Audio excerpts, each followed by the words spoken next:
नमस्कार, मैं Sandeep Kumar star classes के यूट्यूब चैनल पे आप सभी का स्वागत करता हूं।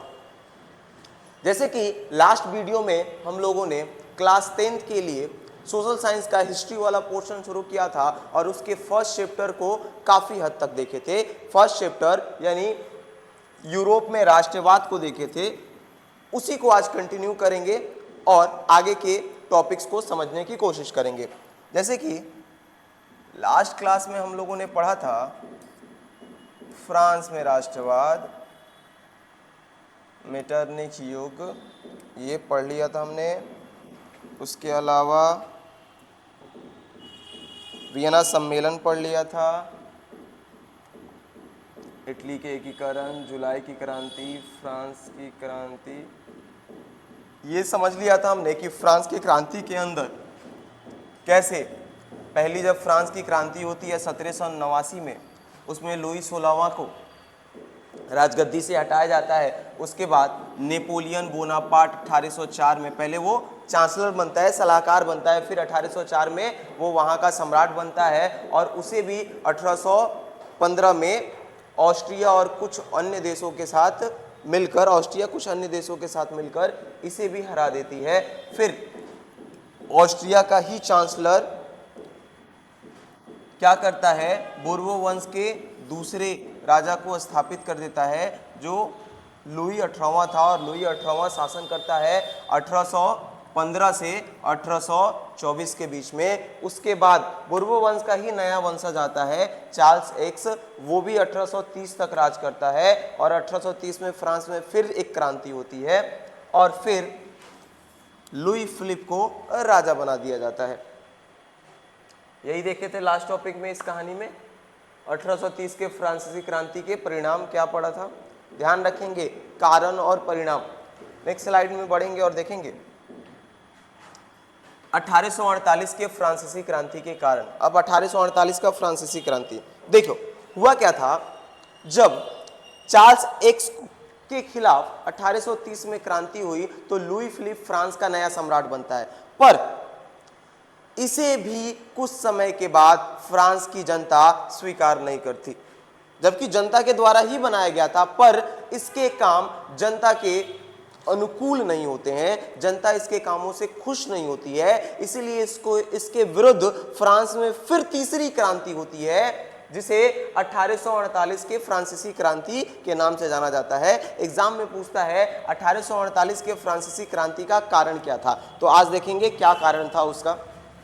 देखिएगा, कह रहा है लुई फिलिप एक उदारवादी शासक था। बेसिकली कहने का मतलब है लुई फिलिप जो था एक अच्छा शासक था, उसमें कोई बुरी बात नहीं थी, क्योंकि अच्छा शासक था तभी तो जनता के द्वारा बनाया गया था, क्योंकि चार्ल्स एक्स के बाद जनता ने ही तो इसे चुना था। पर दिक्कत क्या हुई कि इसके खिलाफ आंदोलन करना पड़ा, क्रांति करना पड़ा, परंतु उसने अपने विचारधाराओं को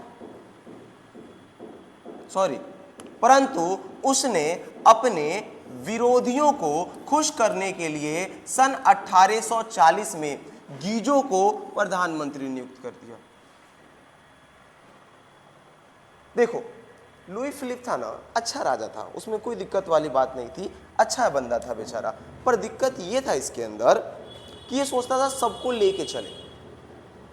एक बात ध्यान रखेंगे बाबू, आप जिंदगी में सभी को खुश नहीं कर सकते और सबको खुश करने के चक्कर में जाओगे तुम खुद को खो दोगे। तुम क्या करना है, कैसे करना है, किस तरीके से करना है, ये सब तुमसे छूट जाएगा, क्योंकि तुम दिखावे के चक्कर में पड़ जाओगे, सबको खुश करने के चक्कर में पड़ जाओगे। लाइफ में जो आपके इंपॉर्टेंट लोग हैं बस उनको खुश करने की कोशिश करो, माँ बाप को खुश करने की कोशिश करो, भाई बहन को खुश करने की कोशिश करो। उसके अलावा पूरी दुनिया क्या कहती है क्या नहीं कहती है उससे फर्क नहीं पड़ना चाहिए। पर इनको फर्क पड़ता था। ये क्या सोचते थे कि जो मेरे समर्थन वाले हैं तो वो तो है ही हैं, पर जो मेरे विरोधी हैं, जो हमें पसंद नहीं करते, उनके लिए भी कुछ काम करते हैं जिससे वो खुश हो जाए। तो उन्होंने क्या किया, अपने विरोधियों में से ही गीजो नाम के व्यक्ति को प्रधानमंत्री नियुक्त कर दिया। अब गीजो जब प्रधानमंत्री नियुक्त हुआ तो इनके पूरे शासन व्यवस्था को क्या कर दिया, गींच के रख दिया। जबकि एक अच्छा राजा था, उसके बावजूद भी क्या हुआ भाई, आगे लिखेंगे देखेंगे, जो कट्टर प्रतिक्रियावादी था और किसी भी तरह के वैधानिक, सामाजिक एवं आर्थिक सुधार के विरुद्ध था। यानी लुई फिलिप विरोधियों को खुश करने के लिए गीजो नाम के व्यक्ति को जब अपना प्रधानमंत्री नियुक्त किए थे, प्रधानमंत्री बनाए थे, वो पूरे तरीके से प्रतिक्रियावादी था, मतलब एकदम से बेकार राजा प्रधानमंत्री था, एकदम से बेकार आदमी था। वो चाहता ही नहीं था समाज में किसी भी प्रकार का बदलाव हो, समाज सुधरे। ठीक है, अब जो कट्टर प्रतिक्रियावादी और किसी भी तरह के वैधानिक, सामाजिक एवं आर्थिक सुधारों के विरुद्ध था। ठीक है, अब इसके विरुद्ध होने के वजह से जनता को तकलीफ होने लगी, पूंजीपति वर्ग को साथ रखना पसंद किया, यह भी एक कारण बना। ठीक है, यानी लुई फिलिप ने ये सोचा कि अमीर लोगों को ज्यादा साथ रखेंगे तो देश को ज्यादा फायदा होगा, तो ये भी एक कारण बनता है फ्रांस के अंदर क्रांति का। फिर लुई फिलिप के पास सुधारात्मक कार्यक्रम ना होना, यानी लुई फिलिप जो राजा था, जो सम्राट था, अगर किसी राजा और सम्राट के पास देश के लिए सुधारात्मक कार्यक्रम नहीं हो, प्रधानमंत्री गीजो जैसा व्यक्ति हो और वो भी बेकार की चीजों को कर रहा हो जिससे जनता को तकलीफ हो, तो दिक्कतें तो होंगी, जनता क्रांति तो करेगी, वही जनता क्रांति करती है। तो ये भी एक रीजन था 1848 के क्रांति का। ठीक है, उसके अलावा और कौन से रीजन थे? असफल विदेश नीति, यानी जो लुई फिलिप था उसके पास कोई प्रॉपर विदेश नीति नहीं थी जो दूसरों से संगठन बना सके। अगर विदेश नीति अच्छी नहीं होगी तो आपका देश विदेश लेवल पे, इंटरनेशनल लेवल पे कैसे पॉप अप करेगा? तो इसके पास कोई अच्छा विदेश नीति नहीं था, जिसके वजह से भी जनता गुस्सा थी इससे। नेक्स्ट, देश में भूखमरी एवं बेरोजगारी का व्यापक होना, यानी देश में लगातार भूखमरी और बेरोजगारी बढ़ रही थी, पर उसके लिए लुई फिलिप कुछ कर नहीं पा रहा था। तो ये भी एक रीजन बनता है 1848 के क्रांति का। यहाँ पर है सुधारवादियों ने, तब जब इतने सारे प्रॉब्लम थे तब क्या हुआ, तब सुधारवादियों ने, सुधारवादी मतलब वैसे लोग जो फ्रांस के चीजों को सुधारना चाहते थे, सुधारवादियों ने 22 फरवरी 1848 को पेरिस में एक विशाल भोज किया और विरोध करके लुई फिलिप को गद्दी छोड़ने पर मजबूर किया। यानी इतनी सारी दिक्कतों को देखते हुए जो भी उदारवादी लोग थे, जो भी ऐसे लोग थे जो फ्रांस की तरक्की चाहते थे, उन्होंने क्या किया, एक भोज का आयोजन किया। किस तारीख को भाई? तो 22 फरवरी 1948 को एक भोज का आयोजन किया।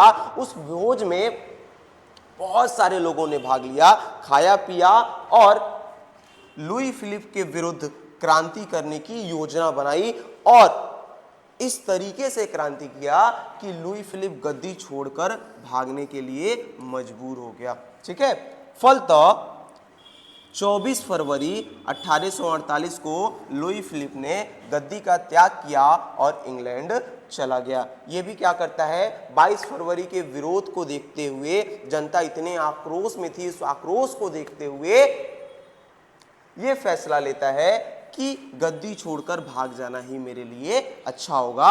और 22 फरवरी में आंदोलन स्टार्ट हुआ और 24 फरवरी को वह गद्दी छोड़ के कहां भाग जाता है? इंग्लैंड भाग जाता है।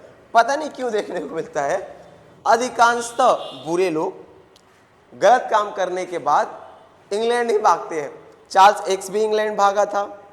ठीक है, वैसे ही हमारे देश में भी अगर कोई ऐसे लोग हैं जो गलत काम करते हैं या पैसा देश का लूटते हैं, वो ज्यादातर भागते कहाँ हैं? इंग्लैंड ही भागते हैं। इंग्लैंड पता नहीं क्यों इतने लोगों को शरण देता है, समझ नहीं आता। नेक्स्ट टॉपिक है 1848 के फ्रांसीसी क्रांति का परिणाम। अब ये जो क्रांति हुई थी लुई फिलिप के विरुद्ध में, इसका परिणाम क्या पड़ा?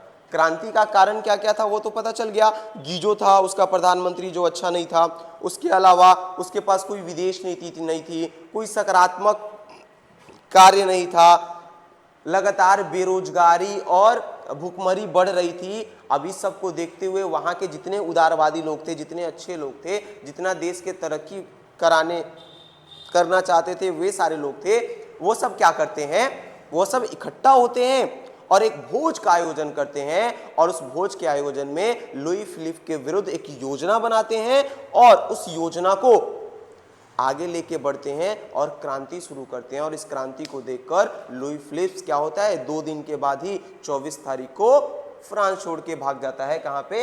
इंग्लैंड चला जाता है। अब इसका परिणाम क्या हुआ देखेंगे। जब 1848 में फ्रांसीसी क्रांति हुआ तो उसका परिणाम क्या हुआ? उसका परिणाम हुआ नेशनल असेंबली ने गणतंत्र की घोषणा की, यानी फ्रांस के अंदर नेशनल असेंबली में गणतंत्र की घोषणा हो गई। गणतंत्र का मतलब तो पता है ना भाई, गणतंत्र वैसा शासन व्यवस्था जो जनता के द्वारा चलाया जाता है। अपने यहाँ भी गणतंत्र है, हर 26 जनवरी को मनाते हैं हम लोग गणतंत्र दिवस, वही वहाँ पे स्थापित हो गया। वो कब हुआ? 1848 के फ्रांसीसी क्रांति के बाद ही स्थापित हुआ। और क्या हुआ भाई? 21 वर्ष से ऊपर सभी पुरुष को मताधिकार प्रदान किया और काम के अधिकार की गारंटी दी गई। ये कहा गया कि जितने भी लोग 21 साल से ऊपर हैं उनको वोट देने का अधिकार दिया जाएगा, जिससे वो गणतंत्र के अंदर अपना राजा अपने से चुन सके और सभी को काम देने की भी गारंटी इस आंदोलन के बाद दी गई। उसके बाद क्या हुआ? लुई नेपोलियन फ्रांस का सम्राट बना, यानी नया सम्राट जो है, नया राजा जो है वो कौन बनता है? फ्रांस का लुई नेपोलियन बनता है। इसी को नेपोलियन थर्ड के नाम से भी जाना जाता है। आगे देखेंगे, यूरोप में फिर से राष्ट्रवाद का प्रसार हुआ और यूरोप के सभी देश इस क्रांति के यूरोप में फिर से राष्ट्रवाद का प्रसार हुआ और यूरोप के सभी देश इस क्रांति से प्रभावित हुए। इस क्रांति से प्रभावित हुए, यहां पे लिख देते हैं, इस क्रांति से प्रभावित हुए, यानी फिर से फ्रांस की क्रांति हुई तीसरी बार। और इसको देखकर यूरोप वासी सभी फिर से उत्साहित हो गए कि एक फ्रांस है, 3 बार क्रांति कर दिया, 3 बार अपने कुछ राजाओं को हटा दिया। तो इसका देखा देखी अगल बगल के भी यूरोप के जो देश थे ना, उनके मन में भी अपने देश को अपने बुरे राजाओं से छुटकारा दिलाने का मन किया, लड़ने का मन किया, या उनका देश अगर छोटे छोटे टुकड़ों में बटा था उसको एकत्रित करने का, इकट्ठा करने का मन किया। ठीक है, इसीलिए कहा जाता है कि फ्रांस की क्रांति के वजह से पूरे यूरोप में राष्ट्रवाद की भावना उत्पन्न हुई। यूरोप के सभी देश इस क्रांति से प्रभावित हुए। ठीक है, नेक्स्ट क्या हुआ भाई? इसका और क्या फायदा हुआ? इटली और जर्मनी के उदारवादियों ने राष्ट्रीय एकीकरण की मांग की। अब इसको देखा देखी इटली और जर्मन के लोग भी क्या करने लगे, जो अच्छे लोग थे, उदारवादी लोग थे, उन्होंने भी राष्ट्रीय एकीकरण की मांग करने लगी कि पूरे राष्ट्र को इकट्ठा करना है। ठीक है, इसके अलावा 1848 में प्रयास सहित पूरे यूरोप में क्रांति दौर आया तो मेटरनिक को ऑस्ट्रिया छोड़ना पड़ा। और इस क्रांति के बाद, इस क्रांति को देखा देखी पूरे यूरोप के ऑलमोस्ट देश क्या करने लगे भाई? क्रांति करने लगे अपने अपने जगहों पे, अपने अपने राजाओं के विरुद्ध आंदोलन करने लगे। उसी दौर में मेटरनिक जो ऑस्ट्रिया का चांसलर था उसको भी ऑस्ट्रिया छोड़ के भागना पड़ा। तो ये मुख्य रूप से परिणाम थे किसके? 1848 के फ्रांसीसी क्रांति के। तो ध्यान रखेंगे, फ्रांस में 3 क्रांतियां हुई थी। ठीक है, एक क्रांति हुई थी लुई 16वां के विरुद्ध 1789 में, एक क्रांति हुई थी चार्ल्स एक्स के विरुद्ध 1830 में, और एक क्रांति हुई थी लुई फिलिप के विरुद्ध 1848 में। ठीक, अब नेक्स्ट देखेंगे यूरोप के एक अन्य देश के बारे में, इटली। इटली के एकीकरण में समस्या। देखो, इटली में राज करने के लिए आपको बताए थे इसको कई टुकड़ों में बांट दिया गया था। कब? वियना सम्मेलन के अंदर। वियना सम्मेलन के उपलब्धियों में हम काउंट करवाए थे कि जो इटली था इसको कई भागों में, जैसे नेपल्स और सिसिली को किसी और को बांट दिया गया था। ठीक है, लोम्बार्डिया और वेनेशिया को ऑस्ट्रिया खुद रख लिया था, रोम पोप के पास चला गया था। इस तरीके से पूरा जो इटली है वो कई टुकड़ों में बट गया था और इस पे अलग अलग अलग अलग लोग राज किया करते थे। अब इसे इकट्ठा करने की जरूरत थी, इसे पास लाने की जरूरत थी। इसमें जितने भी लोग थे, राष्ट्रवादी लोग थे, उनके मन में ये विचार आया कि नहीं, हमें भी पूरे इटली को एक देश के रूप में, मजबूत देश के रूप में बनाना है, जिससे इटली की सब जनता को आसानी से तरक्की मिल सके, इटली की सारी जनता चैन और सुकून से रह सके। ठीक है, इसके अंदर वही पढ़ेंगे, इटली के एकीकरण की समस्या। इटली के एकीकरण में कौन कौन से दिक्कतों का सामना करना पड़ा, आइए देखते हैं। एग्जाम में पूछता है इटली के एकीकरण में आई समस्याओं का वर्णन करें। क्या है, 19वीं शताब्दी के आरंभ में यहां कई स्वतंत्र राज्य हुआ करते थे।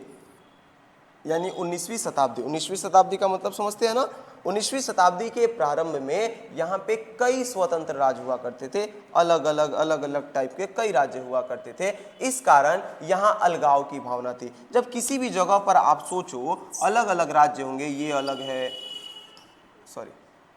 ये अलग है, ये अलग है, ये अलग है, ये अलग है, इतने अलग अलग जब राज्य होंगे तो अलगाव की भावना होना स्वाभाविक सी बात है। सब अलग अलग तरीके से सोचते थे, सब अपना अपना सोचते थे।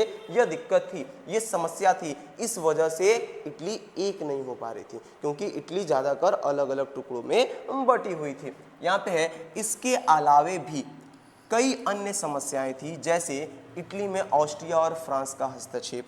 इटली में हमेशा ऑस्ट्रिया और फ्रांस का हस्तक्षेप होता था। ऑस्ट्रिया तो इटली के 2 जगहों को हड़प भी लिया था, ठीक है, और फ्रांस भी बगल में था और ऑस्ट्रिया भी बगल में था, और इन दोनों का हस्तक्षेप हमेशा रहता था इटली में। ठीक है, ये भी बहुत बड़ी समस्या थी, जिसकी वजह से इटली इकट्ठा नहीं हो पा रहा था। अब सोचो, घर के 4-5 लोग हैं जो एक दूसरे से बात नहीं करते और पड़ोसी आके सबको भड़काए, तो आपस में कभी इकट्ठे हो पाएंगे? घर के लोग कभी नहीं हो पाएंगे। हाँ, भले कोई ना पूछे, वो कभी ना कभी आपस में मिलके इकट्ठे हो ही जाएंगे, पर जब तक भड़काने वाले लोग रहेंगे तब तक वो आपस में इकट्ठे नहीं हो सकते हैं। ठीक है, यहां पर है नेक्स्ट, इटली की राजधानी रोम भी पोप के प्रभाव में थी, जो धार्मिक दृष्टिकोण से एकीकरण करना चाहता था। एक सबसे बड़ी समस्या ये भी थी। अब सोचो, किसी भी देश को एक धर्म में बांधने की कोशिश करोगे तो दिक्कत होगी ना। और इटली का ये रोम वाला भाग था, इसमें पोप के बारे में बताए थे आप लोग को, ईसाई धर्म के सर्वश्रेष्ठ धार्मिक गुरु को ही पोप कहा जाता है, और पोप के प्रभाव में था, पोप के अंदर रोम था, और पोप चाहता था इटली का एकीकरण हो, पर मेरे अकॉर्डिंग हो, धार्मिक दृष्टिकोण से हो। तो ये भी एक बड़ी समस्या थी इटली के एकीकरण में। इसके अलावा इटली में कई समस्याओं के बावजूद भी 19वीं सदी में ये प्रमुख इटली के एकीकरण की समस्या थी। अब नेक्स्ट टॉपिक है हमारा, इटली के एकीकरण में सहायक बातें। ठीक है, वो समस्या थी। इन समस्याओं की वजह से, कौन कौन सी समस्या थी भाई इटली के एकीकरण में? तो इटली कई टुकड़ों में बटा था, जिसके वजह से इनके लोगों के मन में अलगाववाद की भावना थी। दूसरा, ऑस्ट्रिया और फ्रांस हमेशा इटली में हस्तक्षेप किया करते थे। इसके अलावा पोप चाहता था, जो इटली का मेन शहर था रोम, उस पे राज करता था, और पूरे इटली को धार्मिक दृष्टिकोण से, यानी अपने अकॉर्डिंग एकीकरण करना चाहता था, जो मुख्य रूप से इटली के एकीकरण में बाधा उत्पन्न कर रही थी। नेक्स्ट टॉपिक में है, इटली के एकीकरण में सहायक बातें। वो कौन कौन से तथ्य हैं जो इटली के एकीकरण में सहायता प्रदान करते हैं, इकट्ठा करने में प्रयास करते हैं? पहला एरो है, इटली में कई समस्या के बावजूद भी 19वीं सदी में राष्ट्रीयता का विकास हो रहा था। यानी इतने सारे प्रॉब्लम होने के बावजूद भी इटली में क्या हो रहा था? राष्ट्रीयता का विकास हो रहा था, यानी देश प्रेम की भावना उत्पन्न हो रही थी। लोगों के मन में ये हो रहा था कि हमको एक रहना चाहिए, देश के लिए जो करना पड़े वो करना चाहिए, ना कि अपने लिए। ठीक है, उसके बाद फ्रांस के क्रांति का भी प्रभाव पड़ा। इटली के एकीकरण में फ्रांस के क्रांति का भी बहुत बड़ा प्रभाव पड़ा, क्योंकि फ्रांस में क्रांति हो रही थी ना, पूरे यूरोप में इसका प्रभाव पड़ रहा था। क्योंकि अगर बगल वाला मेहनत करके कुछ हासिल करता है तो अगर वो आपके बगल में है तो आपको देख के लगता है जब ये कर सकता है तो हम भी तो कर सकते हैं। इसीलिए लोग कहता है जिस माहौल में रहोगे आप उस तरीके की चीजें सीखोगे। यहाँ पे इटली के अगल बगल में फ्रांस था और फ्रांस 3 क्रांतियां कर चुका था अपने निरंकुश राजशाही के विरुद्ध, तो इसकी क्रांति को देखकर भी इटली के लोग सीखे थे। तो इसीलिए फ्रांस के क्रांति का भी एक बहुत बड़ा प्रभाव पड़ा था। कहाँ पे? इटली में। नेक्स्ट है नेपोलियन के सैन्य अभियान ने भी महत्वपूर्ण योगदान दिया था। नेपोलियन जब राजा था फ्रांस का, उसने भी बहुत बड़ा योगदान दिया इटली को एकीकरण करने में। उसके बाद है इटली विजय के बाद नेपोलियन ने इसे 3 राज्य में गठित किया था, सिस्पाइन, लिगुलियन तथा ट्रांसपेडेन। यानी जब नेपोलियन इटली पर विजय हासिल किया था, इटली को जीता था, तो पूरे इटली को 3 भागों में बांट दिया था, जिससे संपूर्ण क्षेत्र में एक शासन के अधीन हुआ था, जिसे संपूर्ण इटली एक शासन के अधीन आ गया था। अब सोचो, एक राजा है जो सबको जीतकर सबके अपने अधीन कर लेते हैं, तो क्या होता है? सब इकट्ठे हो जाते हैं, सब इकट्ठे हो जाते हैं और ना चाहते हुए भी सबके अंदर एकता की भावना आने लगती है, राष्ट्रवाद की भावना आने लगती है। जैसे 1857 में, अगर आप लोगों को पता हो तो 1857 में हमारे देश को आज़ाद करने के लिए प्रथम लड़ाई लड़ी गई थी। उसके पहले भारत अलग अलग छोटे मोटे राज्यों में, बहुत सारे राज्यों में बटा था, ठीक है। अलग अलग जगहों के अलग अलग राजा थे। एक बेसिकली कह सकते हैं भारत में कई सारे देश थे, अपने अपने राज्य थे।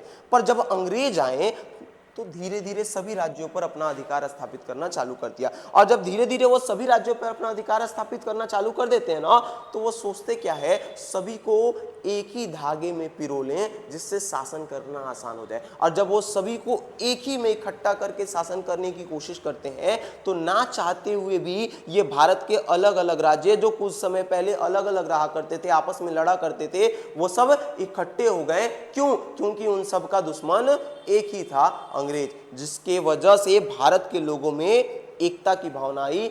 अलग अलग राज्यों के होते हुए भी वो एक भारत के लोग कहलाएं, इंडियन कहलाएं। अरे बात समझ में? वैसे ही यहां पर इटली में भी हुआ। उसके बाद वियना कांग्रेस यानी वियना सम्मेलन जो 1815 में हुआ था, बताए थे, ऑस्ट्रिया की राजधानी वियना में नेपोलियन के हारने के बाद वियना कांग्रेस में इटली के 2 राज्य पिडमाउंट और सार्डिनिया एकीकरण किया। यह भी एक बहुत सहायक तत्व हुआ, क्योंकि पिडमाउंट और सार्डिनिया, कहाँ गया पिडमाउंट और सार्डिनिया, हाँ, पिडमाउंट और सार्डिनिया, इनको भी इकट्ठा कर दिया था वियना सम्मेलन के अंदर, ठीक है। तो ये भी एक सहायक तत्व बना, क्योंकि यहाँ के लोग इकट्ठे हो गए थे। उसके बाद नागरिक आंदोलन, नागरिकों ने आंदोलन किया जो इटली के एकीकरण में बहुत बड़ा सहायक तत्व बना। उसके बाद इटली के एकीकरण में वहाँ एक गुप्त दल कार्बोनरी का भी योगदान था। यूरोप का एक गुप्त दल है जो इटली में काम कर रहा था, तो इटली के एकीकरण में कार्बोनरी नामक गुप्त दल का भी बहुत बड़ा योगदान रहा था। एग्जाम में पूछता है कार्बोनरी निम्न में से क्या था, तो कार्बोनरी एक गुप्त दल है, ध्यान रखिएगा, जिसके अंदर प्रसिद्ध राष्ट्रवादी नेता जोसेफ मेजनी का संबंध इसी दल से था। यानी जोसेफ मेजनी जो एक बहुत बड़े राष्ट्रवादी नेता थे इटली के, उनका भी संबंध कार्बोनरी दल से था, वो भी इसी दल में काम किया करते थे। एग्जाम में ये प्रश्न बहुत पूछता है, मेजनी का संबंध किससे है, ठीक है, कार्बोनरी दल से, ध्यान रखेंगे। उसके बाद है मेजनी, काउंट काउर, गैरीबाल्डी का योगदान। इन तीनों महापुरुषों का, इन तीनों व्यक्तियों का भी योगदान रहा, जिसके वजह से इटली क्या हुई, इकट्ठी हुई। बारी बारी से इनके योगदानों के बारे में भी पढ़ेंगे कि किस तरीके से इनके योगदानों के वजह से ये पूरी जो इटली दिख रही है आपको, ये पूरी जो इटली दिख रही है, वो पूरी इटली जो कई सारे टुकड़ों में बटी हुई थी, ये पूरी इटली इकट्ठी होती है। कई सारे टुकड़ों में, क्या ऊपर तो लिखा भी है कि ये पूरी इटली करीबन 300 टुकड़ों में बटी हुई थी। अरे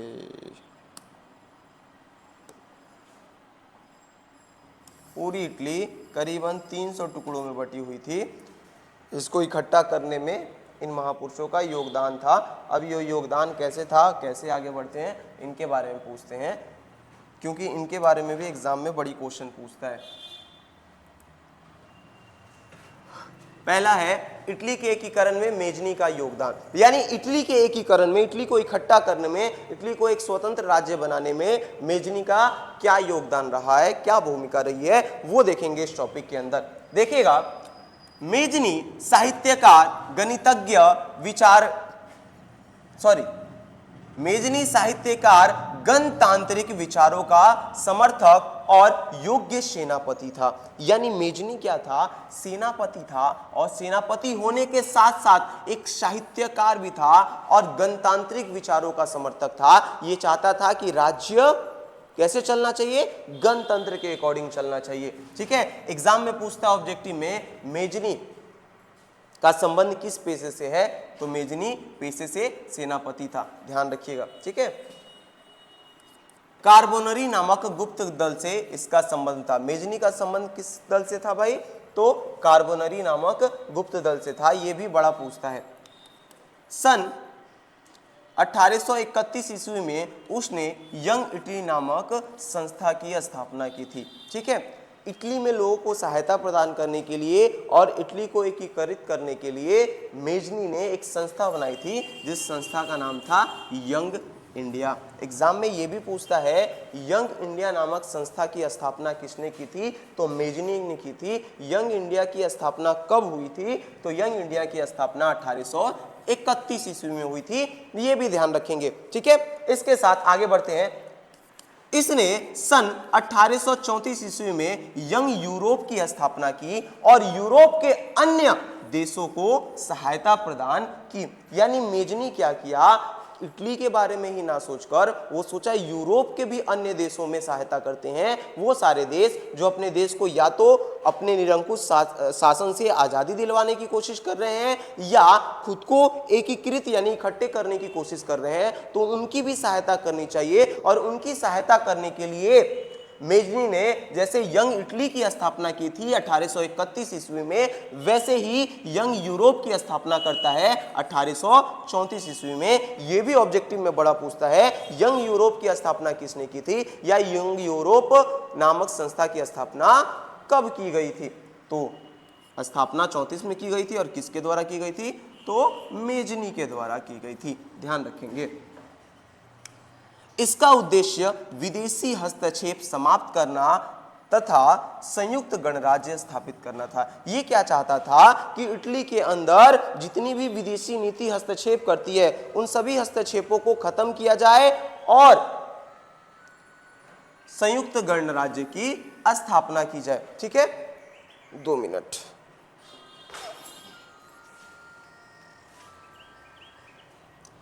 संयुक्त गणराज्य की स्थापना की जाए, अलार्म बजने लगा था। जबकि सार्डिनिया पिडमाउंट का शासक चार्ल्स एल्बर्ट अपने नेतृत्व में प्रांतों विलय चाहता था। जबकि ये चाहता था कि पूरा साम्राज्य विदेशी हस्तक्षेप से अलग हो सके और इटली एक संयुक्त गणराज्य के रूप में स्थापित हो। जबकि सार्डिनिया पिडमाउंट का शासक चार्ल्स एल्बर्ट अपने नेतृत्व में प्रांतों विलय चाह रहा था, प्रांतों का विलय चाहता था। उधर पोप इटली को धर्म राज्य बनाना चाहता था। इस विचारों के टकराव में ऑस्ट्रिया का हस्तक्षेप हुआ, जिसे मेजनी हारा और पलायन कर गया। ध्यान से समझिएगा, मेजनी जिसके बारे में ये कहा जाता है कि वो चाहता था यंग इटली, यंग यूरोप नामक संस्थाएं बनाई थी और वो चाहता था इटली विदेशी हस्तक्षेप से दूर हट जाए और एक संयुक्त गणराज्य के रूप में स्थापित हो। पर इटली के उस समय के सबसे बड़े शासक सार्डिनिया पिडमाउंट के शासक, सार्डिनिया पिडमाउंट इटली के मैप में यहाँ पे है,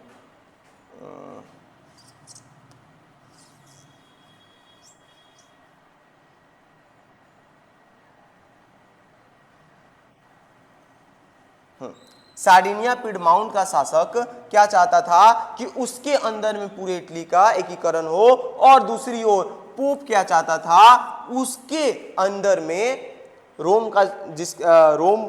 पर जिसका अपना साम्राज्य स्थापित था, वो क्या चाहता था कि उसके अंदर में पूरे इटली का एकीकरण संभव हो भाई।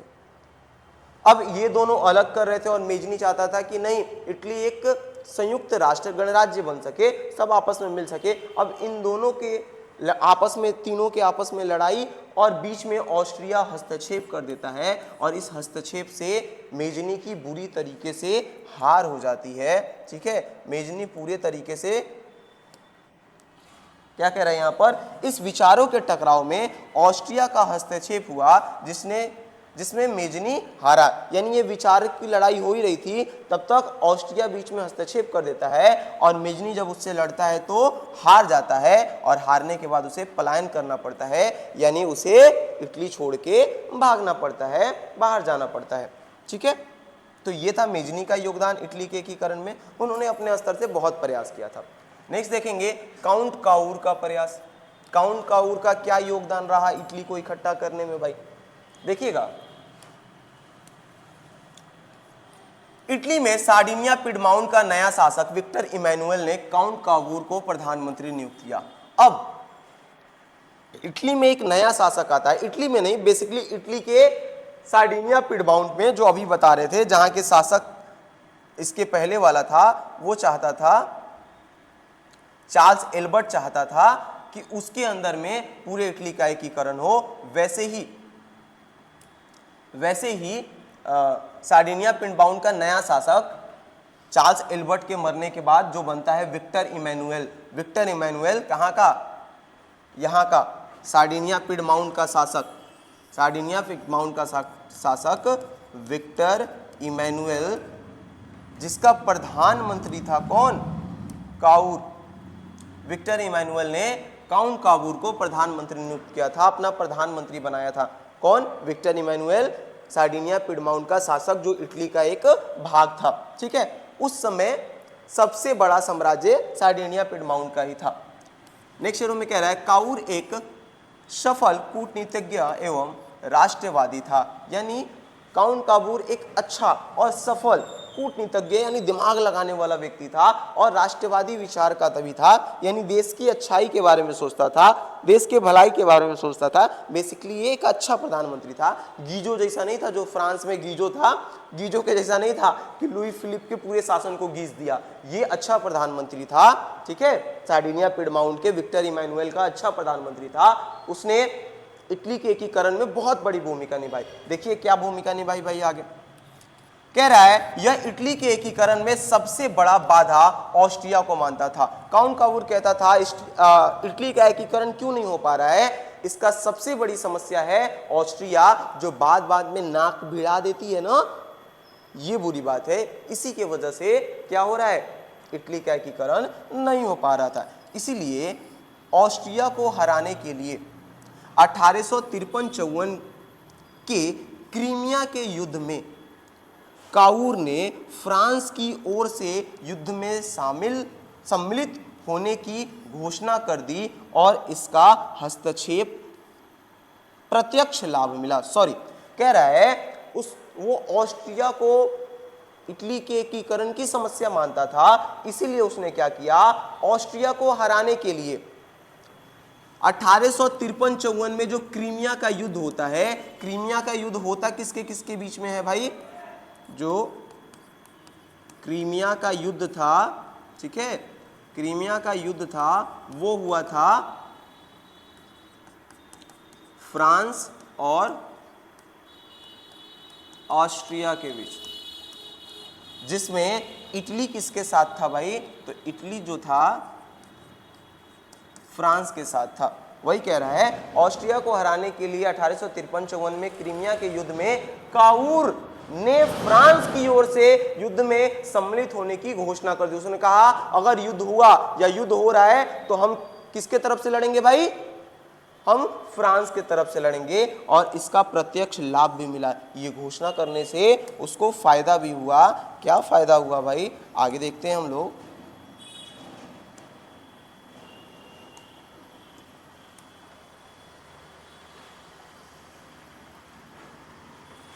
और युद्ध के बाद शांति सम्मेलन में फ्रांस और ऑस्ट्रिया के साथ इन्हें भी बुलाया गया। अब काउर जब घोषणा कर दिया था कि क्रीमिया का युद्ध में हम किसके साथ रहेंगे, फ्रांस के साथ रहेंगे, तो जब देखो दो देशों में लड़ाइयां लंबे समय तक चलती नहीं है, चलेंगी, एक समय तक चलेंगी। देखो ऐसा तो होगा नहीं कि एक देश पूरे देश के लोगों को ही पूरे तरीके से मार देगा, ये संभव ही नहीं है, ठीक है।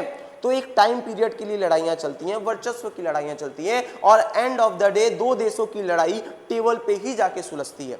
और वही टेबल पे सुलझाने के लिए ऑस्ट्रिया और फ्रांस के लोग इकट्ठे हुए थे शांति सम्मेलन के लिए, जिसमें किसको बुलाया गया था, काउंट काबूर को भी बुलाया गया था। इसमें क्या कह रहा है, युद्ध के बाद शांति सम्मेलन में फ्रांस और ऑस्ट्रिया के साथ इन्हें भी बुलाया गया था, किन्हें, इटली के प्रधानमंत्री काउर को, जिसमें काउर ने इटली में ऑस्ट्रिया के हस्तक्षेप को गैर कानूनी घोषित कर दिया। यानी जब काउर जाता है उस सम्मेलन में तो ऑस्ट्रिया पे भर भर के इल्जाम लगाता है। यहाँ तो फ्रांस और ऑस्ट्रिया के बीच की मध्यस्थता वाला सम्मेलन था, पर उसमें उल्टा वो भर भर के इल्जाम लगाता है किसके ऊपर भाई, ऑस्ट्रिया के ऊपर, किसका काम है लोगों से लड़ना। ये बार बार हमारे बीच में भी ना कड़ाता है, हमारे देश में भी ना कड़ाता है, हमारे देश का भी एकीकरण नहीं होने दे रहा है। अब जब ये सारी बातें शांति सम्मेलन में कहता है ना, तो क्या होता है, इससे पूरे यूरोप का ध्यान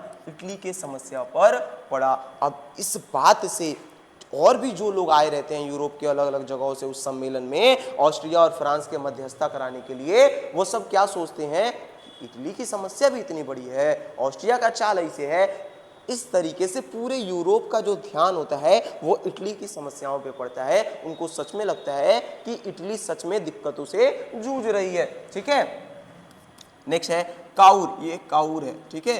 काउर ने नेपोलियन थर्ड के साथ, नेपोलियन थर्ड फ्रांस का राजा, नेपोलियन थर्ड के साथ संधि की, जिसके तहत फ्रांस ने ऑस्ट्रिया के खिलाफ सैन्य समर्थन देने का वादा किया। यानी काउर क्या करता है, फ्रांस के साथ संधि कर लेता है, नेपोलियन थर्ड के साथ संधि कर लेता है, मध्यस्थता कर लेता है, एक तरीके से संगठन बना लेता है, दोस्ती कर लेता है, और ये वादा ले लेता है कि जब भी हम यानी इटली ऑस्ट्रिया से लड़ेगी आप हमारे साथ खड़े रहोगे। और फ्रांस कह भी देता है, फ्रांस ने ऑस्ट्रिया के खिलाफ सैन्य समर्थन देने का भी वादा कर देता है कि जब भी लड़ाई होगी हमारे सैनिक किसके तरफ से लड़ेंगे, आपके तरफ से लड़ेंगे, ठीक है। इसके बदले में नीस और सेवाय नामक दो रियासतें काउर ने, ध्यान रखेंगे काउर है, काउर ने फ्रांस को देना स्वीकार कर लिया। यानी बोला कि ऑस्ट्रिया की लड़ाई में अगर फ्रांस तुम हमारी सहायता दोगे तो हम इटली की दो जगहें, कौन कौन सी दो जगहें भाई, नीस और सेवाएं क्या कर देंगे, तुमको दे देंगे।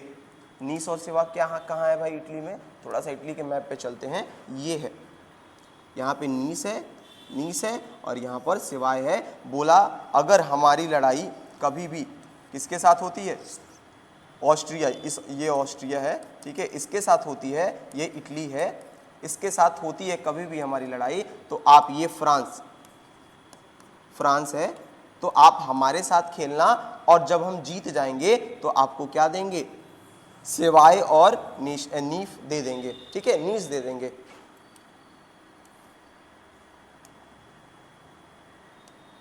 यहाँ पर है नीस और सेवाएं नामक दो रियासतें काउर ने फ्रांस को देना स्वीकार कर लिया कि दे देंगे। बोला ठीक है। इसके बीच 1859-60 में ऑस्ट्रिया और पिडमाउंट में सीमा विवाद के कारण युद्ध आरंभ हुआ, जिसमें फ्रांस की सहायता से पिडमाउंट जीत गया और ऑस्ट्रिया के एक बड़े राज्य लोम्बार्डी पर पिडमाउंट का कब्जा हो गया। अब क्या हुआ, ये सारी बातें हो ही रही थी, तो कुछ दिनों के बाद 1859-60 में ऑस्ट्रिया और पिडमाउंट में सीमा विवाद के कारण युद्ध हो गया। पिडमाउंट कौन, वही ये वाला विक्टर इमैनुएल वाला, कहाँ गया, हाँ,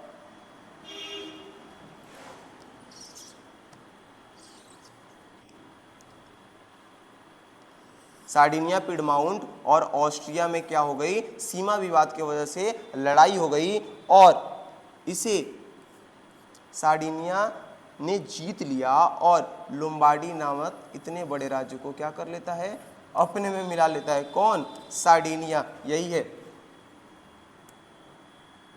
कहाँ गया, और ऑस्ट्रिया के एक बड़े लोम्बार्डी पर पिडमाउंट का कब्जा हो गया, यानी पिडमाउंट, सार्डिनिया पिडमाउंट, इसका कब्जा हो गया किस पे, इस लोम्बार्डी पे कब्जा हो गया। ठीक है, जो वियना कांग्रेस के समय में, सॉरी वियना सम्मेलन के तहत ऑस्ट्रिया कब्जा कर लिया था। सीमा विवाद की वजह से लड़ाई हुई और इस लड़ाई में क्या करता है, पिडमाउंट इसे छीन लेता है।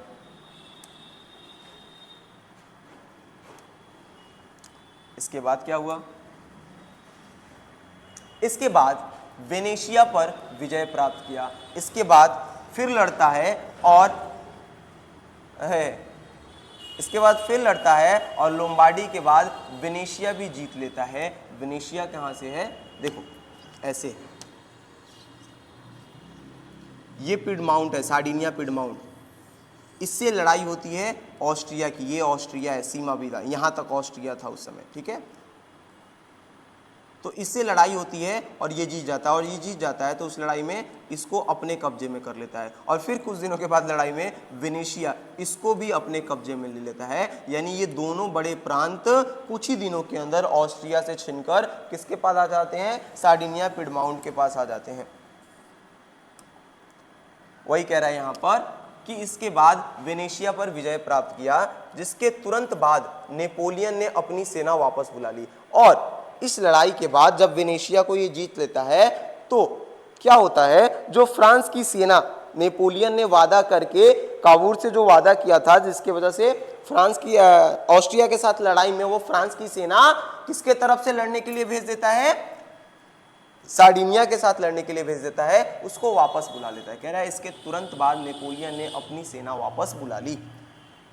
फिर ऑस्ट्रिया पिडमाउंट में मध्यस्थता हुई, जिसके अनुसार लोम्बार्डी पर पिडमाउंट और वेनेशिया पर ऑस्ट्रिया का अधिकार माना गया। यानी फिर दोनों के बीच में, किन दोनों के बीच में भाई, तो पिडमाउंट और ऑस्ट्रिया के बीच में मध्यस्थता हुई। क्या बताए थे अभी, दो देशों के बीच में लड़ाई हुई, मध्यस्थता होना ही है, ना होने का सवाल पैदा नहीं होता। तो इन दोनों के बीच में मध्यस्थता हुई, किन दोनों के बीच में भाई, तो इन दोनों के बीच में मध्यस्थता हुई, इनके और इनके बीच में मध्यस्थता हुई। और इस मध्यस्थता में ये कहा गया कि जो ये लोम्बार्डी है वो रह जाएगा सार्डिनिया का, और जो ये वेनेशिया है इसको तुम लौटा दो वापस, किसको, ऑस्ट्रिया को। ठीक है, ये लौटा भी देता है, ये दोबारा लड़ भी नहीं सकता है क्योंकि फ्रांस वाले अपनी सेना को वापस बुला लिए थे, तो मध्यस्थता करना ही इसके लिए ज़्यादा समझदारी वाली बात मानी गई, ऑस्ट्रिया का अधिकार माना गया।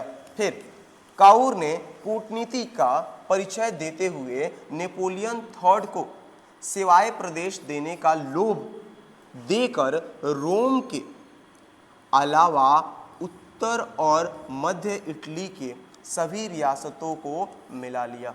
बेसिकली कहने का मतलब है काउर कितना समझदार व्यक्ति था, वो क्या करता है, फ्रांस को ये लालच दे देता है, शुरू में ही जो दिया था कि हम सेवाएं तुमको दे देंगे, तुम हमारे इटली की इकट्ठा करने में क्या करो, मदद करो, और उसका मदद लेकर पूरी इटली को, ऑलमोस्ट उत्तर और मध्य इटली को, रोम को छोड़कर, यहाँ पे क्या कर रहा है, रोम के अलावा उत्तर और मध्य इटली को क्या कर लेता है, इकट्ठा कर लेता है। यहाँ पे फिर से चलते हैं, मैं वो एक और चाह रहा था, क्या करता है काबूर अपनी समझदारी के साथ, बस इसको देने के लालच में फ्रांस की सहायता लेता है और पूरे फ्रांस को क्या करता है, एकीकृत कर लेता है, केवल रोम को छोड़कर बाकी मध्य और उत्तर इटली को क्या कर लेता है, एकीकृत कर लेता है, मिला लेता है आपस में। अब बच गया ये वाला दक्षिण इटली का पार्ट। तो दक्षिण इटली के पार्ट पर भी बैक एंड पर काम कर रहा था, कौन कर रहा था उसको इकट्ठा करने के लिए काम, तो गैरीबाल्डी कर रहा था, आगे हम लोग देखेंगे। इस प्रकार 1862 ईस्वी तक दक्षिण इटली रोम और वेनेशिया को छोड़कर बाकी रियासतों का विलय हो गया और सभी ने विक्टर इमैनुएल को शासक माना। कहने का मतलब क्या है, कह रहा है 1862 आते आते जो सार्डिनिया का राजा विक्टर इमैनुएल था और उसका प्रधानमंत्री काउर था, इन दोनों ने मिलकर 1862 आते आते इटली के ये सभी भागों को इकट्ठा कर देते हैं। बस कौन कौन से भाग रह जाते हैं भाई, ये वेनेशिया रह जाता है जिसको जीतने के बाद वापस लौटा दिया था, रोम रह जाता है जो पोप के अंदर था, और दक्षिण का ये वाले इलाके रह जाते हैं, ठीक है, सिसिली और नेपल्स। बाकी इन सभी इलाकों को छोड़कर जितना इटली था वो सब इटली क्या हो जाता है, एकीकृत हो जाता है, यानी इकट्ठा हो जाता है। कब तक, 1862 तक। ऑलमोस्ट आधी से ज़्यादा इटली क्या हो गई रहती है, एकीकृत हो गई रहती है, और सारे इटली के लोग वही सार्डिनिया पिडमाउंट के राजा विक्टर इमैनुएल को अपना राजा मान लेते हैं। और उसके बाद 1862 में कावूर की मृत्यु हो गई। ध्यान रखिएगा, एग्जाम में पूछता है कावूर की मृत्यु कब हुई थी, तो कावूर की मृत्यु 1862 ईस्वी में हुई थी।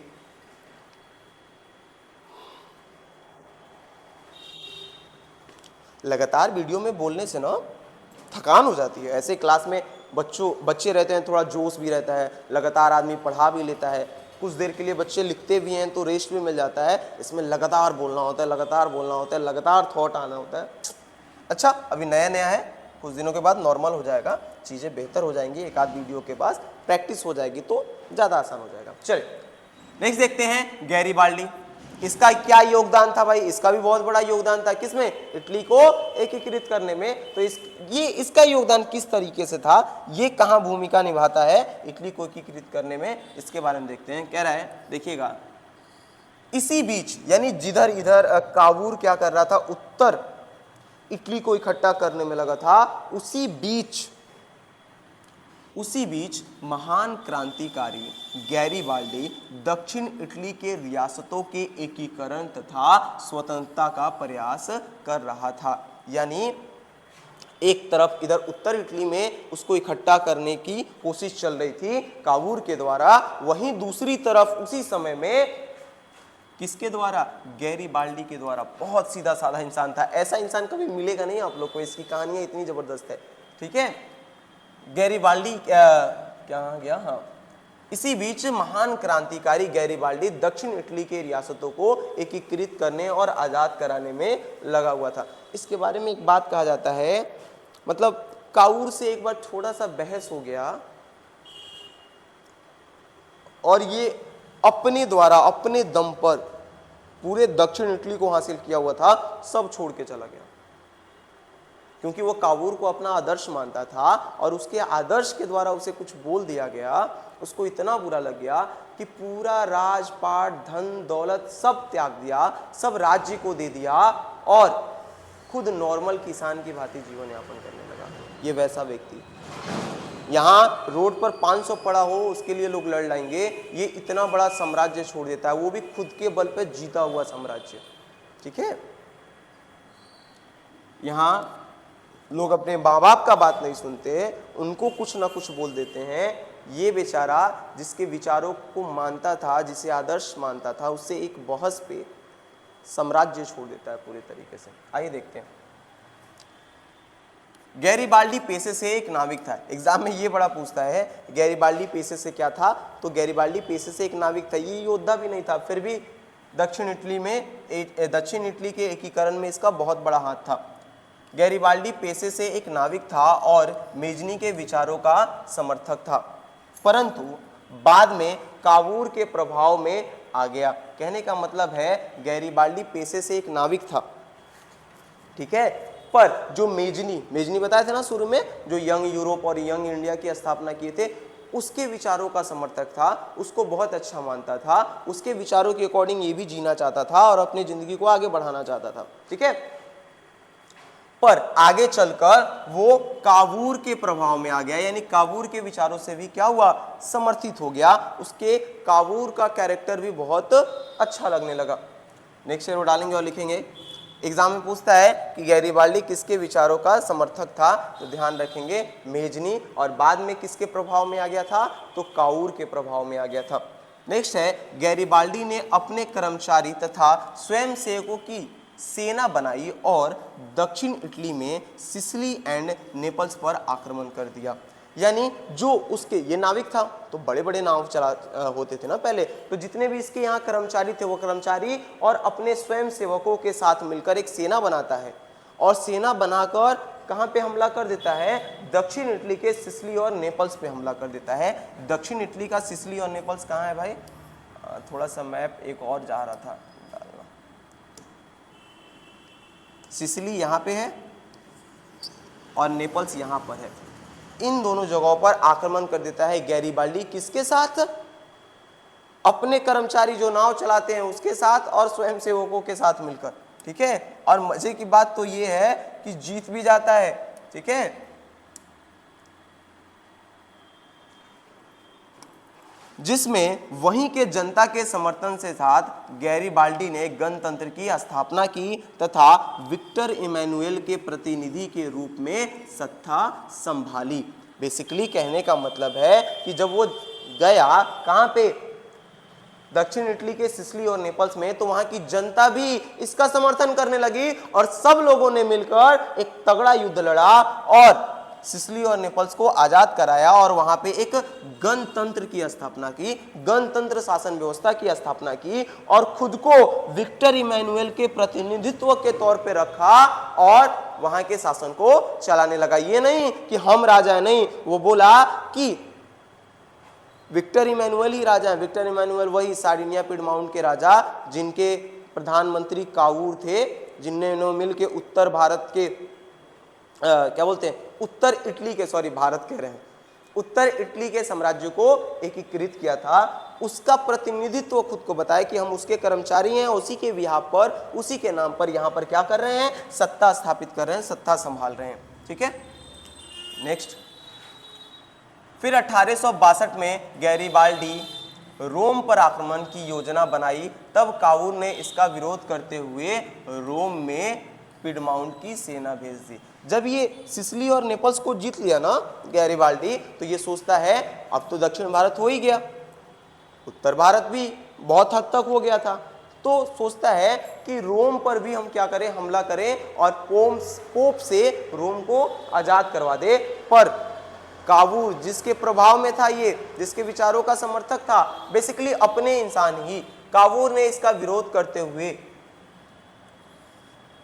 रोम में पिडमाउंट की सेना भेज देता है। यानी पिडमाउंट जिसके आधार पर ये लड़ ही रहा था, ऐसा नहीं था उसको दुश्मनी थी, उसकी सेना भेज देता है रोम में। अब जब उसकी सेना भेजता है ना, तो इस दौरान गैरिबाल्डी की भेंट कावूर से हुई। तो गैरिबाल्डी मिलता है कावूर से और बोलता है ऐसा क्यों, हम लोग तो मिल ही के लड़ रहे हैं ना, आप भी सार्डिनिया पिडमाउंट के लिए लड़ रहे हो, हम भी सार्डिनिया पिडमाउंट के तरफ से ही लड़ रहे हैं, हम भी चाह रहे हैं उन्हीं के अंदर में, विक्टर इमैनुएल के अंदर में ही पूरे इटली का एकीकरण हो, तो हम रोम को भी इकट्ठा करेंगे तभी तो होगा। दक्षिण इटली को कर ही दिए हैं, रोम को कर देंगे और आप लोग उत्तर इटली को कर दियो तो पूरा मिलकर इटली एकीकृत हो जाएगा। फिर आप मेरा विरोध क्यों कर रहे हो, क्यों अपनी सेना भेज रहे हो, हम लोग आपस में ही लड़े। इसी बात को कहने के लिए भेंट होती है गैरिबाल्डी और कावूर से। क्या कह रहा है, इसी दौरान गैरिबाल्डी की भेंट कावूर से हुई और उसने रोम अभियान त्याग दिया। अब भेंट हुई, पता नहीं क्या बात हुई, पर उस भेंट के बाद गैरिबाल्डी ने रोम में जो युद्ध करने का और क्या बोलते हैं उसको, आक्रमण करने की योजना बनाई थी, उसको क्या की, त्याग दी। नेक्स्ट देखेंगे, तथा दक्षिण इटली के जीते गए क्षेत्र को बिना किसी संधि के इमैनुएल को सौंप दिया। और इतना धक्का लगा रोम को, तो रोम पर तो आक्रमण करना छोड़ ही दिया, और जो वो दक्षिण इटली को जीता था वो बिना किसी संधि के, जैसे आजकल लोग 100 रुपया भी देता है तो वो कागज पर लिखवा के देता है, कागज पत्तर सरकारी कोर्ट का बनवा के देता है, एक सादा पेपर पे लिखवा के देता है, मतलब कुछ सबूत के तौर पे रखता है तब देता है। और ये बिना किसी संधि का अपने दम पर जीता हुआ दक्षिण इटली, सिसिली और नेपल्स किसको देता है, इमैनुएल को दे देता है कि जाओ रखो, नहीं चाहिए हमको। गैरिबाल्डी ने अपनी सारी संपत्ति राष्ट्र को समर्पित कर साधारण किसान की भांति जीवन जीने लगा और ये सब चीज त्याग कर वो नॉर्मल इंसानों के जैसा जीवन जीने लगा। उसको पता नहीं किस बात का धक्का लगा और काबूल से पता नहीं क्या बात हुई जिसकी वजह से ये सारी चीजें उसके साथ हो गई। गैरिबाल्डी की त्याग की कहानी भारतीय स्वतंत्रता संग्राम के दौरान खूब प्रचलित की गई तथा लाला लाजपत राय ने उसकी जीवनी लिखी। और इंडिया में जब आज़ादी की लड़ाई चल रही थी तो गैरिबाल्डी की ये बातें खूब लाला लाजपत राय के द्वारा युवाओं को बताई जा रही थी कि देखो वो कितने समर्पणी व्यक्ति थे कि सब चीज़ छोड़कर एक नॉर्मल किसान के भांति भी जीवन यापन करने लगे, और ऐसे व्यक्ति थे कि जो एक साधारण नाविक होते हुए भी इतना बड़ा युद्ध लड़ते हैं और दक्षिण इटली को पूरा अपने बल पर जीतते हैं। ठीक है, उनके ऊपर जीवनी भी लिखी थी। एग्जाम में पूछता है कि कौन भारतीय स्वतंत्रता सेनानी ने गैरिबाल्डी के ऊपर उनके जीवन चरित्र को लिखा है, तो लाला लाजपत राय ने लिखा है, ध्यान रखिएगा। फिर नेक्स्ट है रोम तथा वेनेशिया। अब तो ज्यादा बचा भी नहीं ना, यही दो बचा। अगर आप देखोगे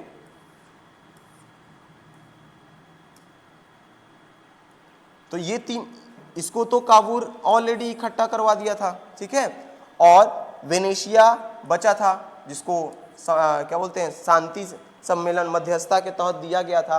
रोम बचा था जो पोप के हवाले था, और इसको तो गैरिबाल्डी जीत ही लेता है और विक्टर इमैनुअल को दे ही देता है जो सार्डिनिया पिडमाउंट के राजा थे। अब मुख्य रूप से यही दो जगहें बच जाती हैं किसमें, इटली के एकीकरण के रास्ते में। तो रोम तथा वेनेशिया के रूप में शेष इटली का एकीकरण विक्टर इमैनुअल ने स्वयं किया। अब राजा है, खुद भी तो कुछ करे, खाली उसके प्रधानमंत्री और उसके अनुयायी थोड़ी करेंगे। तो विक्टर इमैनुअल क्या करता है, बाद में रोम और वेनेशिया पर अपना अधिकार स्थापित कर लेता है। इस प्रकार 1871 आते आते इटली का एकीकरण मेजनी, काउर, गैरिबाल्डी एवं विक्टर इमैनुअल जैसे शासक के योगदान के कारण पूर्ण होता है। ध्यान रखेंगे, पूछेगा इटली का एकीकरण कब पूर्ण हुआ था, तो 1871 में। कैसे कैसे हुआ था पूरी कहानी बता दी है हम, ठीक है, ध्यान रखिएगा। ये कहानी जैसा पढ़ोगे ना तो ज्यादा आसानी से समझ में आएगा, ठीक है। बाकी धीरे धीरे हमको भी हैबिट होते जाएगा तो और अच्छे से एक्सप्लेन करना चालू कर देंगे। यहां पर है जर्मन का एकीकरण। अब यूरोप का एक और देश जर्मन, वो भी कई राज्यों में ऐसे बटा था, छोटे छोटे छोटे छोटे छोटे छोटे कई सारे छोटे छोटे टुकड़ों में ये भी बटा था। इसका भी एकीकरण कैसे होता है ये देखेंगे हम, ठीक है। ये वही जर्मनी है हिटलर वाला, ठीक है, छोटी छोटी मूछ वाला देखे होंगे ना हिटलर को, वही उसी का है। देखिएगा इटली के साथ साथ जर्मन में भी एकीकरण की प्रक्रिया चल रही थी, यानी जर्मन के लोग भी इटली के जैसे खुद को इकट्ठा करने की कोशिश कर रहे थे। जर्मनी मध्यकाल में लगभग 800 जर्मनी मध्यकाल यानी लगभग 800 ईस्वी में शालमा के नेतृत्व में संगठित था। यानी कहने का मतलब है ना कि मध्यकाल के अंदर मिडाइवल समय में जर्मनी जो था वो क्या था, शल्मा नाम के शासक के अंदर इकट्ठा था। परंतु आधुनिक युग में यानी आज के समय में आते आते जर्मनी लगभग 300 छोटे बड़े राज्यों में विखंडित हो चुका था, यानी जर्मनी कई छोटे छोटे टुकड़ों में बढ़ चुका था और उनमें राजनीतिक, सामाजिक तथा धार्मिक विषमताएं भी थी। और ये सभी छोटे छोटे राज्यों में जो कई टुकड़ों में बटी हुई थी, इन सब में अलगावपन भी था।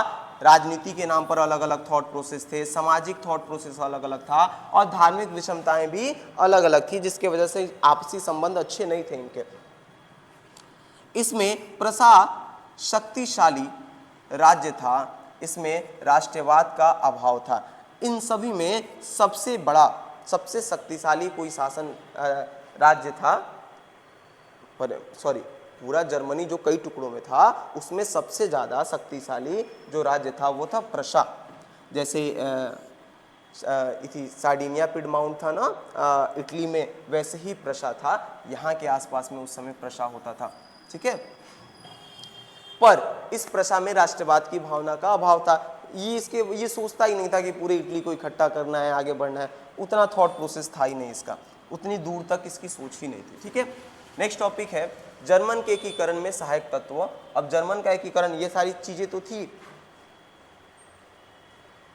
जर्मन का एकीकरण टॉपिक के बारे में जाने, पर वो कौन कौन से तथ्य थे जिन्होंने सहायता प्रदान की, किस चीज की सहायता प्रदान की, तो जर्मन को इकट्ठा करने की सहायता प्रदान की, जर्मन को एकीकरण, जर्मन के एकीकरण में सहायक तत्व बना। देखेंगे जर्मन के एकीकरण की पृष्ठभूमि का श्रेय नेपोलियन बोनापार्ट को दिया जाता है। इसे भी नेपोलियन बोनापार्ट को दिया जाता है श्रेय। बोले थे ना, नेपोलियन का बहुत बड़ा योगदान था यूरोप के राष्ट्रवाद में। भले वो फ्रांस का सम्राट था, पर थोड़ा बहुत योगदान सब जगह था इसका। ठीक है, अच्छा हो या बुरा हो, इसका योगदान रहा है, क्योंकि उसने 1806 ईस्वी में जर्मन प्रदेश को जीतकर राइन राज्य का निर्माण किया था, और यहीं से जर्मन राष्ट्रवाद की भावना धीरे धीरे बढ़ने लगी थी। क्योंकि जब नेपोलियन बोनापार्ट 1804 में फ्रांस का राजा बना था, तो क्या किया था, वो जर्मन प्रदेश को जीता था, जर्मन को जीता था, और वहां पे राइन राज्य का निर्माण किया था, और इस राइन राज्य की वजह से जर्मन के लोगों के अंदर राष्ट्रवाद की भावना धीरे धीरे बढ़ने लगी थी। फिर क्या हुआ, बुद्धिजीवियों, किसानों तथा कलाकारों जैसे हिगेल, कांट, हेम्बोल्ट, ठीक है, अंडर्ट, जैकब ग्रीम आदि ने जर्मन में राष्ट्रवाद को बढ़ावा दिया। फिर वहां के, यहाँ से तो जर्मन में राष्ट्रवाद की भावना उत्पन्न हुई ही, उसके बाद वहाँ के जो बुद्धिजीवी थे, जो समझदार लोग थे, उन्होंने भी कई सारे कविते, किताब और बुक लिखकर लोगों के मन में राष्ट्रवाद की भावना उत्पन्न करने की कोशिश की। हिगेल जैसे लोग, किसानों ने भी राष्ट्रवाद की भावना को फैलाया, कलाकार लोग थे, अलग अलग प्रकार के ड्राइंग या कविता या कहानियाँ लिखकर भी उन्होंने पूरे जर्मन में राष्ट्रवाद की विचारधारा को फैलाया। क्योंकि जब लोगों के अंदर राष्ट्रवाद की भावना आएगी, देश के प्रति प्रेम का भावना आएगा, तब तो उसके अंदर एकता आएगी। तब जब उसके अंदर एकता आएगी, तब तो वो पूरे देश को इकट्ठा करने की कोशिश करेंगे, नहीं तो आपस में ही लड़ेंगे। ठीक है, तो इन सभी लोगों ने मिलकर देश में राष्ट्रवाद की भावना को बढ़ाने का कोशिश किया। यहाँ पर दिया है बढ़ावा दिया। नेक्स्ट है, शिक्षकों और विद्यार्थियों का भी योगदान रहा, और इन्होंने जर्मन के एकीकरण के उद्देश्य से ब्रूसेन सेफ्ट नामक सभा स्थापित की। यानी जर्मन के एकीकरण में केवल बुद्धिजीवी, किसान और कलाकारों का ही सहयोग नहीं था, यहाँ तक के शिक्षक यानी पढ़ाने वाले टीचरों का भी बहुत बड़ा योगदान था, विद्यार्थियों का भी बहुत बड़ा योगदान था। ठीक है, इन्होंने जर्मन के एकीकरण के उद्देश्य से ब्रूसेन सेफ्ट नामक सभा स्थापित की थी। यानी शिक्षक और विद्यार्थियों ने मिलकर जर्मन के लोग एकीकृत हो सके, उनका एकीकरण बेहतर हो सके, इसके लिए उन्होंने एक सभा भी बना दिया, जिस सभा का नाम था ब्रूसेन सेफ्ट। नेक्स्ट है, मेटरनिख राष्ट्रवाद को रोकने के लिए दमनकारी कानून कार्लसवाद के आदेश को जारी किया। यानी जो मेटरनिख था, वो जर्मन के राष्ट्रवाद को रोकने के लिए, मेटरनिख वही ऑस्ट्रिया का चांसलर, हर जगह टांग अड़ाता था, यहाँ भी टांग अड़ाता था। ठीक है, उसने यहाँ के राष्ट्रवाद को रोकने के लिए कार्लसवाद के आदेश को जारी किया। ठीक है,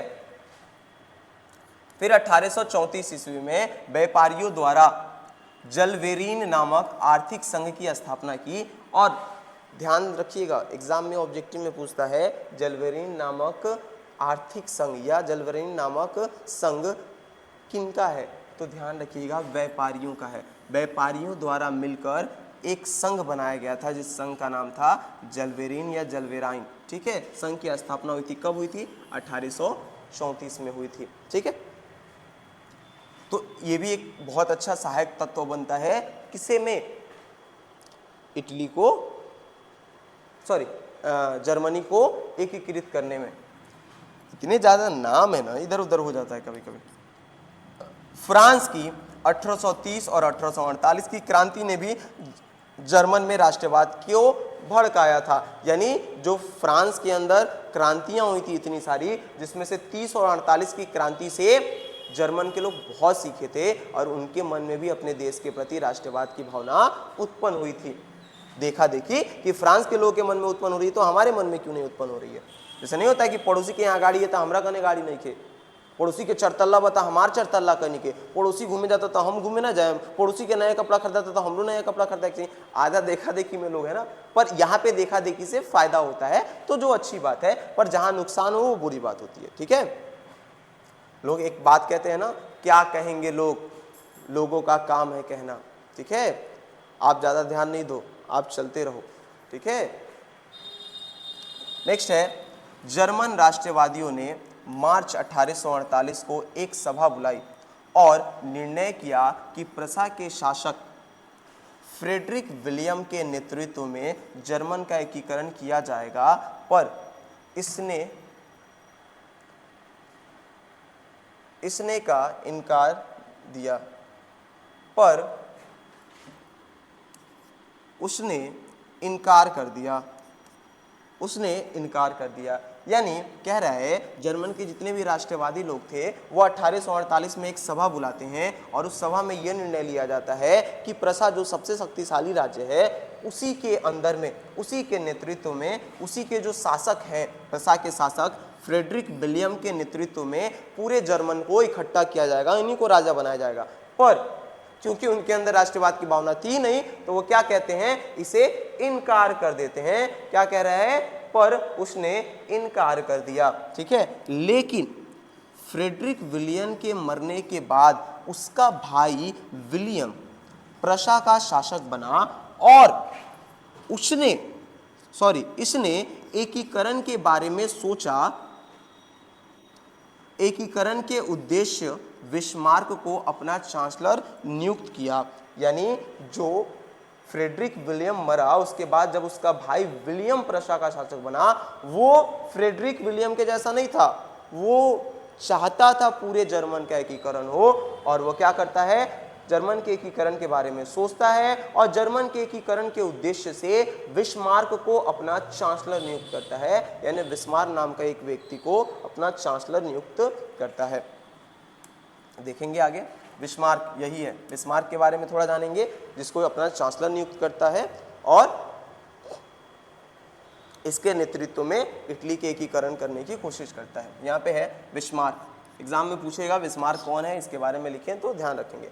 देखेंगे बिस्मार्क एक महान कूटनीतिज्ञ और प्रशा का चांसलर था एवं हीगेल के विचारों से प्रभावित था।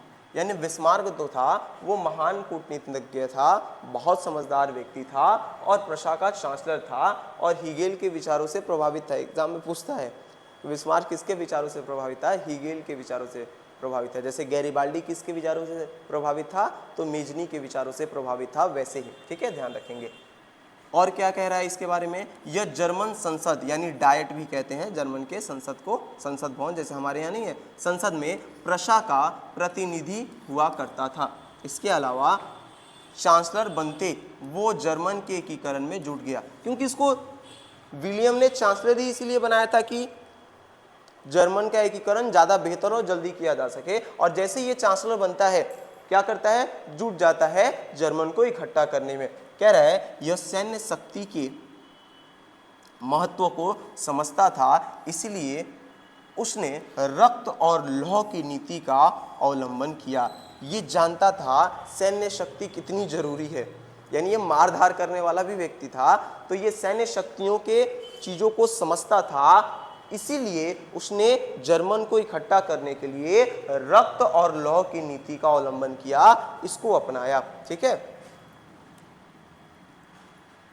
बिस्मार्क ने अपनी कूटनीतिज्ञ का प्रयोग करते हुए इटली में संधि कर 1866 ईस्वी के ऑस्ट्रिया प्रशा युद्ध में ऑस्ट्रिया को हरा दिया। यानी बिस्मार्क ने अपना दिमाग लगाकर इटली के साथ संधि किया।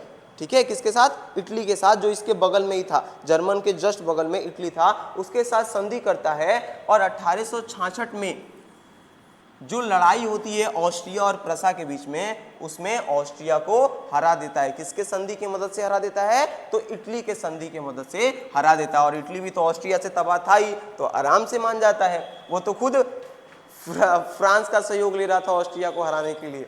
इसलिए इस तरह ऑस्ट्रिया का जर्मन क्षेत्रों पर प्रभाव समाप्त हो गया और एकीकरण का 2/3 भाग पूरा हो गया। और इस तरीके से ऑस्ट्रिया का जो प्रभाव था किसके ऊपर, जर्मन के ऊपर, वह खत्म हो जाता है और जर्मन का लगभग 2/3 हिस्सा एकीकृत हो जाता है, यानी इकट्ठा हो जाता है। ऑस्ट्रिया का चांसलर मेटरनिक बड़ी खतरनाक व्यक्ति थे सब, ये हर देश में, पूरे यूरोप में खोज मारते थे सब।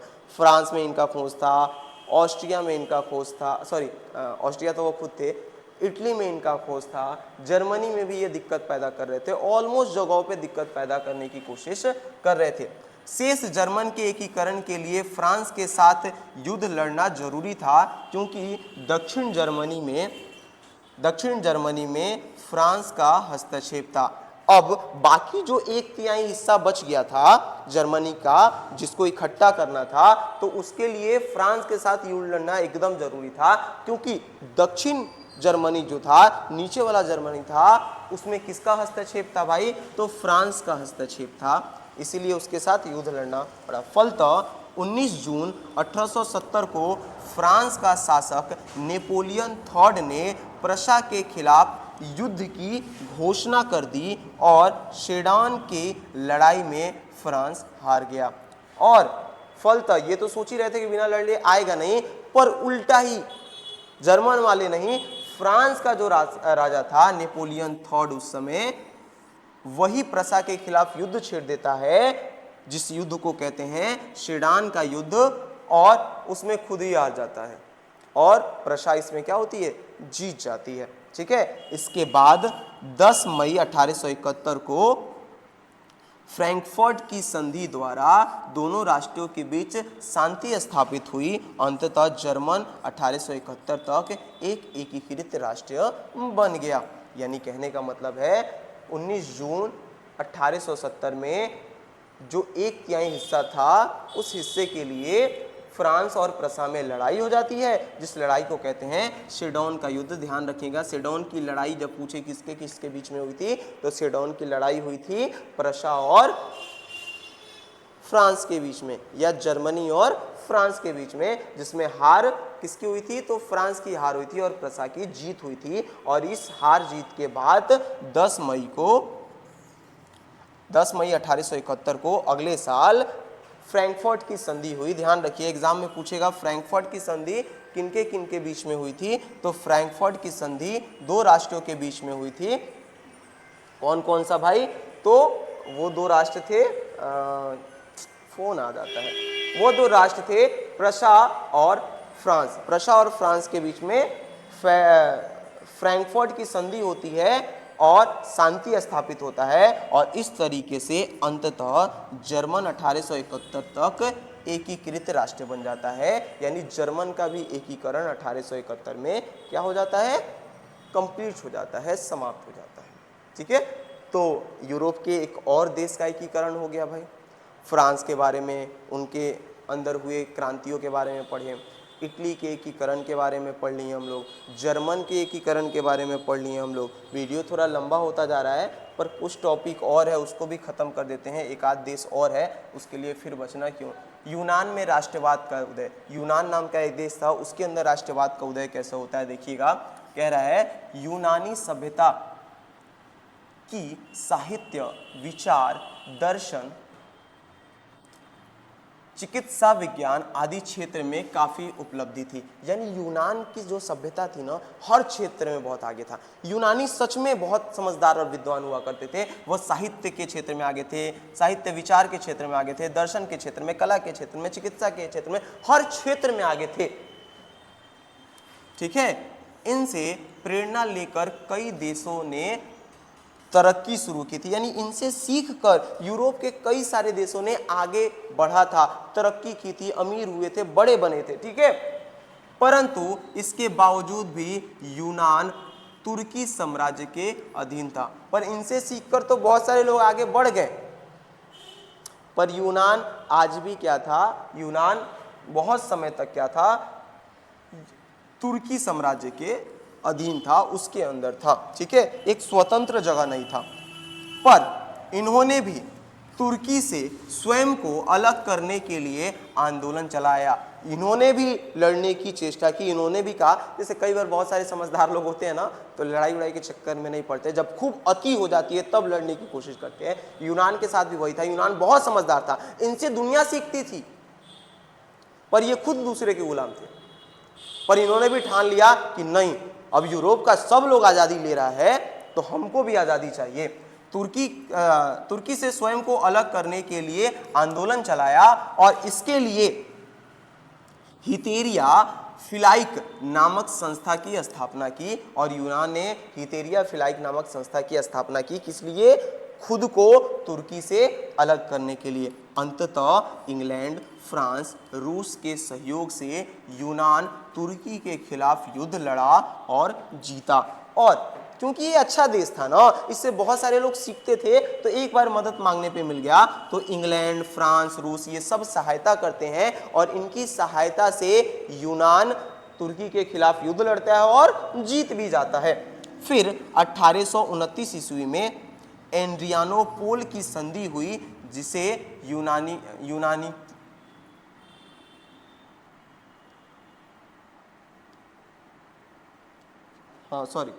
फिर 1829 ईस्वी में एड्रियानोपोल की संधि हुई, जिसे यूनानियों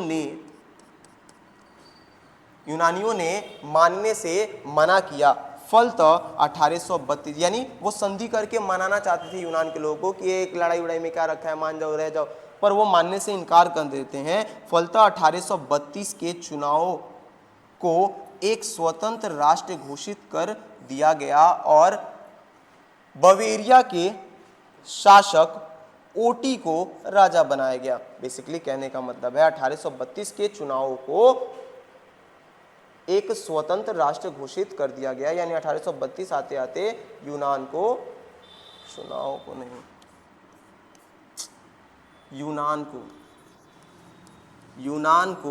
एक स्वतंत्र राष्ट्र घोषित कर दिया गया और बवेरिया के शासक ओटी को राजा बनाया गया। ठीक है, इस तरीके से यूनान के राष्ट्रीयता का भी उदय होता है। इसको थोड़ा सा नोट करेंगे, तब तक एक मिनट।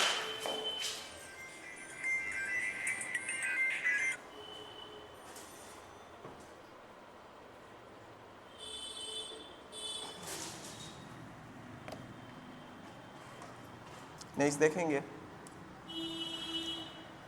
हंगरी, यूरोप का एक और देश। हंगरी में ऑस्ट्रिया के प्रभाव के विरुद्ध कोशुत और फ्रांसिस डिक नामक क्रांतिकारियों द्वारा लोकतांत्रिक आंदोलन किया गया।